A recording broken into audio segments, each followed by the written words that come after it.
일단은 양도 차익을 먼저 계산한 다음에 그 양도 차익에서 마이너스 장기 보유 특별공제라는 걸 해줍니다. 장기 보유 특별공제. 요걸 해주고 여기서 이제 250만 원 공제라고 해줘요. 입금공제. 요걸 해주고 여기서 나온 금액에다가 이제 예를 들어서 얘가 2년 이상을 보유를 하게 되면 이제 6에서 올해 개정이 됐습니다. 40%. 요게 이제 요 기준 금액이 이제 5억을 넘어가면 이제 40%.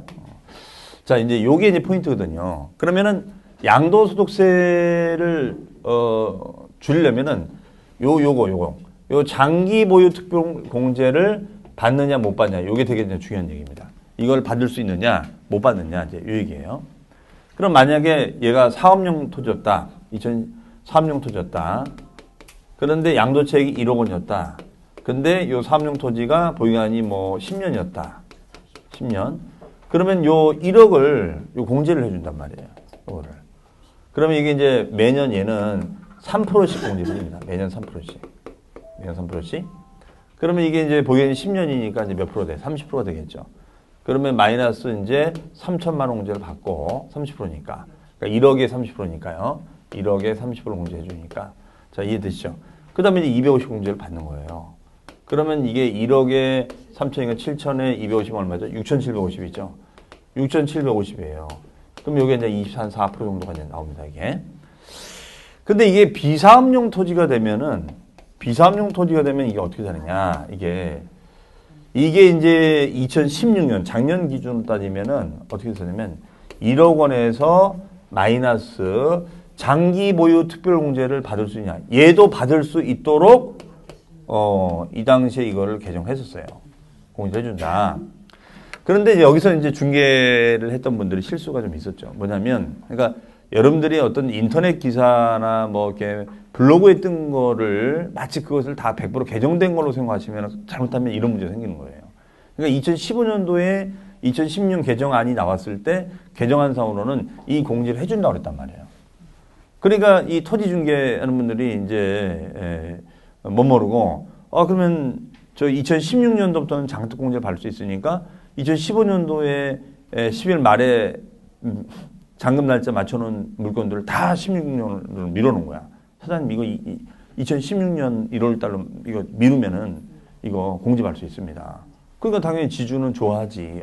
그러냐고. 그러면 이걸 받을 수 있으면 세금 많이 주고. 아유, 그럼요. 네. 제가 이게 자산관리사인데. 그렇죠? 그러면 내 김사장만 믿고 내가 그럼 잔금 날짜 미루지. 다 미루는 거야. 그랬더니 난리가 난 거죠, 이제. 이게 이제 개정을 하면서 어떻게 되냐면 공제를 해주긴 해주는데 요거에 대한 이제 기산점이라고 그래서 이 기산점은 2016년 1월 1일 이후 취득분부터 준다. 이렇게 바뀐 거야. 여기서 이제 에러가 난 거죠. 여기서. 그럼 기산점이라는 것은 기간의 출발점을 말하거든요. 그럼 여기서 장기라는 것은 3년을 말합니다. 3년 이상 보유가 돼 있어야 되거든요. 그러면 요 출발점을 만약에 이분이 10년을 갖고 있었는데 그러면 2016년도 이전 기간을 해야지 이게 10년이 되는데 요 16년 1월 1일부터 하게 되면 어떻게 돼요? 요 기간이 이제 하나도 못 받는 거잖아. 그렇잖아요. 그러니까 결론적으로 공제가 된다는 거야, 안 된다는 거야? 안 된다는 거지. 난리가 난 거예요, 여기서. 제로에 제로. 결론적으로. 제로. 그러면 제로에서 250을 빼주는 거죠. 그럼 얼마 되죠? 9,750. 그럼 3천이 더 많잖아요. 그렇죠? 근데 이렇게 생각할 수 있거든요. 아니, 근데 교수님. 그러면은 2015년도에는 어떤, 이 15년도에도 어차피 안 되지 않냐? 제로. 그럼 마이너스 250. 9,750. 물론 받으면 좋지만, 뭐 안 됐다고 해서 2015년도에 매도 하나, 16년도 매도 하나 무슨 차이냐? 차이가 있다는 거야. 바로 세율의 차이가 생겼던 거예요.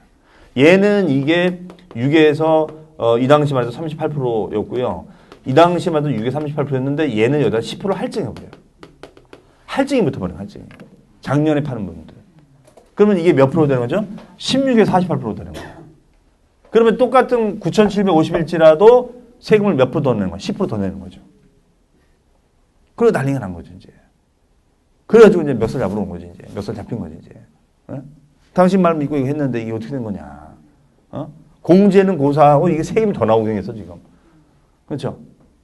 그러면 어떻게 했습니까? 어떻게 하긴 반반씩부터 내야지, 양도세. 그렇죠? 그러니까 그래서 저희 토지 중개가 이게 쉬운 게 아니라는 거예요, 이게. 그렇죠? 그러니까 어설프게 그냥 인터넷 기사 보고 얘기한 거 가지고 얘기했다가 낭패를 당한 거죠. 자기는 계약 성사시키려고 했던 거죠, 이제. 그렇죠? 그렇기 때문에 우리가 민감한 개정사항은 개정이 확실하게 된 건지에 대한 법령을 꼭 확인을 하고 아니면 애매하면 국세청 콜센터를 통해서 아니면 전문가한테 의뢰를 해서 진행을 해야 된다. 그걸 간과한 거죠. 근데 보통은 개정 안대로 보통 개정이 되는데 간혹가다 개정을 이상하게 수정을 해보는 경우가 있어요. 이게 이 케이스야. 그러니까 그럼 이거 개정을 잘못한 거지. 이게 뭐야 이거 결혼 안 해주겠다는 거잖아. 그러면 2016년 1월 1일부터 다시 3년을 보여야지만이 공제가 된다는 뜻이거든요. 이해되시죠? 그러면 이건 뭐 있으나 마는 거지. 뭐 이 지주 입장에서는 야 이건 아니지 않느냐. 뭐 이런 식의 규정이 있냐. 그래가지고 이거를 2017년도에 올해부터 이거를 문제가 많아가지고 이거를 올해부터 당초 취득일로 바꾼 거야. 이걸 당초 취득일부터 해주겠습니다. 그러면 지금 팔면은 이제 뭐예요? 인정해준다는 거 안 해준다는 거예요? 해준다는 거죠. 옛날 10년 전 이걸 인정해준다는 거죠. 그러면 결론적으로 비삼용 토지도 3천 공제를 받을 수 있다는 거예요. 그렇죠? 그럼 누구만 바보 된 거야? 작년에 판 사람만 바보 된 거지. 그렇죠? 자, 그래서 제 아는 그 제자 중개사분도 이 실수를 한 거야. 그래가지고 그냥 지주한테 전화를 못 받지. 피해 다니고 그냥. 그렇죠? 어떻게 할 거냐. 자, 그러면 2017년도는 그럼 계산이 어떻게 돌아가느냐. 2017년도 같은 경우에는 1억 원에서 마이너스 요 장독공제를 받아요. 그러면 10년이면 얘처럼 3천만 원 공제 받습니다. 그리고 250만 원 공제 받아요. 여기까지 좋아요. 여기까지 좋습니다. 그러면 1억에 3천이면 7천에 250엔 6,750. 여기까지 좋아요. 6,750만 원인데 곱하기 6에서 40%인데 10% 할증은 그대로 붙어요. 10% 할증은 대신 있는 거야. 그러니까 이 요 과세 기준 금액은 9,750에서 6,750으로 줄은 건 맞는데 세금 10% 할증은 그대로 붙는 거예요. 그러니까 이거는 그대로 남아있는 거죠. 그러니까 작년보다는 어째 작년에도 할증세를 붙었고 올해도 할증 이건 똑같아요. 다만 뭐만 줄어든 거야. 이 과세 기준 금액만 좀 줄어든 거예요. 어쨌든 작년 2016년도에 매도하는 것보다는 세금 좀 줄겠죠. 이해하시겠죠? 그러면 만약에 여기가 24%였으면은 이분이 9,750이면 이게 35%랍니다. 35%. 근데 10% 할증하면 45%죠. 그러면 이때도 45%, 이때도 45%가 되는 거예요. 이때는 6,750이니까 24%. 그러면 34% 됩니다. 어쨌든 얘는 30%대가 되고 얘는 40%대가 되는 거니까 9430이면 3천만 원대지만 638, 한 2천만 원도 되는 거니까 더 세금 한 돈 1천만 원 차이 나는 거예요. 그게. 어쨌든 올해 파는 분들은 이제 혜택을 본다. 그래서 아주 민감한 부분이 올해 또 개정이 됐습니다. 그래서 그 내용을 어디에 제가 해놨냐면 99페이지 가보세요. 99페이지 가보시면 양도소득금액 계산은 양도차익에서 장특공제를 해준다고 돼 있죠? 맞습니까? 자, 대신 장특공제 요건은 미등기된 토지는 제외하는데 3년 이상 보유하면 된다. 단 2017년 양도 부분부터는 비삼용 토지의 보유기간이 언제부터 기산한다고 돼 있어요? 당초 취득일. 이때 취득일은 원래 취득일. 원래 당초 취득일로부터 기산 출발한다 이런 얘기예요. 네. 그러면 토지의 경우에는 보유연수 곱하기 3%. 매년 3%씩 공제를 받는 겁니다. 그러면 만약 4년 보유하면 몇 프로? 12%. 5년 보유하면 15%. 10년 보유하면 30%죠. 그러니까 10년을 보유해야지 공제를 많이 받는 거죠. 그렇죠? 이해하시겠죠? 자, 그러면 세율이 어떻게 되냐? 그 다음 페이지 가보니까 세율이 나와 있습니다. 세율표가 올해 개정이 돼서 1200까지는 6%, 1200 초과 4600 이하할 때는 15%, 5억 초과할 때는 40%가 되죠. 그러면 얘가 지금 9,750에서 6,750으로 준 거니까 구간 범위가 몇 프로예요? 4,600 초과 8,800 이하니까 24%죠. 이해되세요? 네.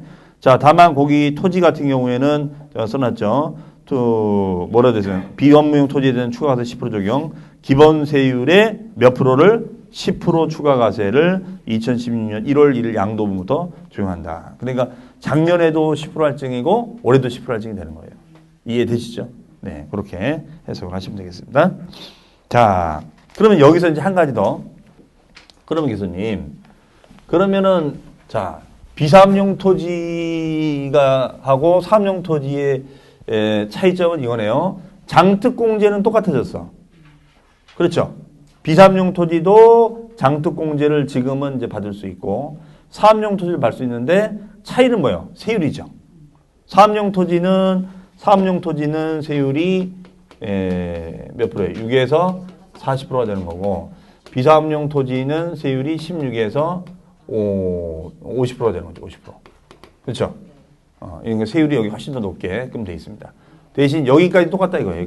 여기까지는 사업용이든 비사업용이 똑같다. 다만 세율의 차이가 생겼다. 자, 그러면 결론적으로 거의 돈 1,000만 원 정도 세금 차이가 나는데 그럼 방법은 비사업용 토지를 뭘로 바꾸라는 거예요? 사업용 토지로 바꾸는 게 절세 방법이 되는 거죠. 그렇죠? 그러면 좋다. 그럼 이걸 뭐 건축행위를 하든 기타 건축을 하지 않더라도 사업용으로 바꿔도 하자. 자, 여기까지는 이해되실 겁니다. 근데 이제 이런 질문이 있을 수 있죠. 그러면 교수님, 이게 만약에 보유기한이 이렇게 있는데, 이게 보유하는 동안 내내 사업용 토지가 되면 좋겠지만, 예를 들어서 뭐 일정 기간은 비사업용이었고, 뭐 나머지는 사업용이었다. 이럴 수도 있잖아요. 그럼 이게 사업용 토지로 보냐, 사업용 토지냐, 아니면 비사업용 토지냐, 이 얘기지. 그렇죠? 보유기간 내내 사업용이 아닐 수도 있잖아요. 비사업용으로 썼다가 사업용 썼다가 안 썼다가 이럴 수도 있잖아. 그래서 이 기준을 만들었어요. 그러면 이때는 판단을 이렇게 하자. 3년 중 2년 이상을 사업용이 썼는지 또 5년 중 3년 이상을 우리가 사업용이 썼는지 아니면 마지막 세 번째는 뭐냐면 전체 보유 기간 중 60% 이상을 사업용이 썼는지 보자 이거예요. 그럼 이 말뜻은 뭐냐면요. 이 말뜻은 양도하기 직전. 자, 여기 보유기간이 이렇게 있으면요. 이렇게 있다. 그럼 여기 양도 날짜예요. 양도. 그러면 양도하기 직전 하나, 둘, 셋. 이거예요. 양도하기 직전 3년 중 2년을 사업용에 쓴 사실이 있는지 따져보자 이거. 이게 없다. 그러면 하나, 둘, 셋, 넷, 다섯. 그러면 5년 동안 3년 이상을 사업용에 쓴 사실이 있는지 이걸 따져보자 이거예요. 근데 이것도 해당이 없다. 그러면 전체 기간 중에서 60% 이상, 10년이면은 몇 년? 6년. 요 기간을 썼다면 설사 비사업용으로 쓴 게 한 4년 있다 하더라도 인정해 주겠다는 거예요. 말 이해되시죠? 무슨 말인지? 이게 옛날에 80%였었어요. 전체 기간 중에 80% 이상을 써야 돼. 그럼 너무나 이거는 엄격한 거죠. 그래서 이거를 60% 완화시켜 준 거예요.